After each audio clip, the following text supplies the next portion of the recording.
Trump was raising the point that Biden's autopen pardons may not be legal, White House says, without his consent. White House Press Secretary Karoline Leavitt said that President Trump was begging the question when declaring former President Joe Biden's apparently autopen pardons were void, vacant, and of no further force of effect, as the practical effect of the current commander-in-chief's pronouncement remains in question. Leavitt said that Trump, who wrote on Truth Social Media early Monday that recipients were henceforth subject to investigation, was raising the point that the clemency might not be legal. The president was raising the point that, did the president even know about these pardons? Was his legal signature used without his consent or knowledge? Leavitt said at her regular briefing Monday. Was he aware of his signature being used on every single pardon? That's a question you should ask the Biden White House. Leavitt deflected when asked if Trump wanted the Justice Department or FBI to take action against the pardon recipients, including members of the since-disbanded House Select Committee that investigated his role in the January 6, 2021 Capitol riot, whom Republicans have accused of illegally destroying evidence assembled during the probe and of witness tampering.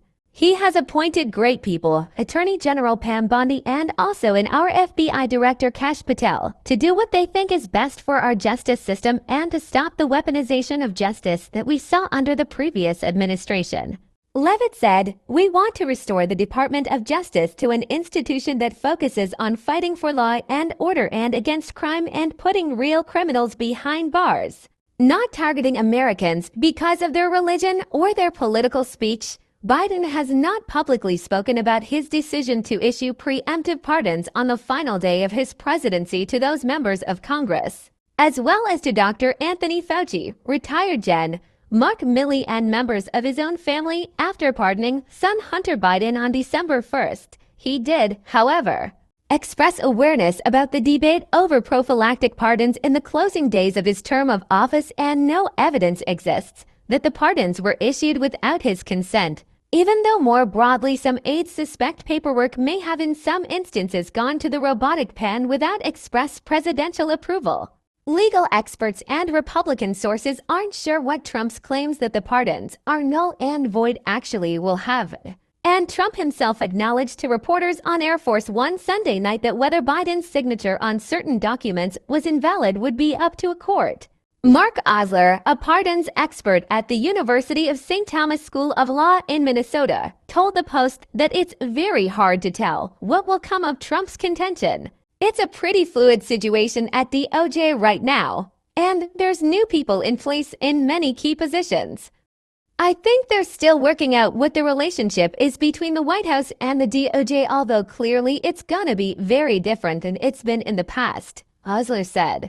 Osler said that if Biden pardon recipients were to receive a subpoena as part of an investigation, they could challenge it in court by citing the sweeping comprehensive immunity conveyed by the ex-president.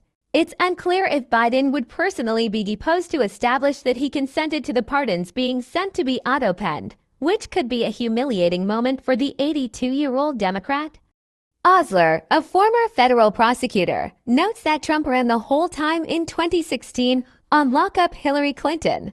And then there really wasn't even an investigation after he assumed power of her use of a private email server for classified information as Secretary of State. An investigation into people who do have pardons, even if they aren't prosecuted, could lead to other people who potentially aren't in Congress or don't have the same set of defenses or pardons. That has happened many times, he noted.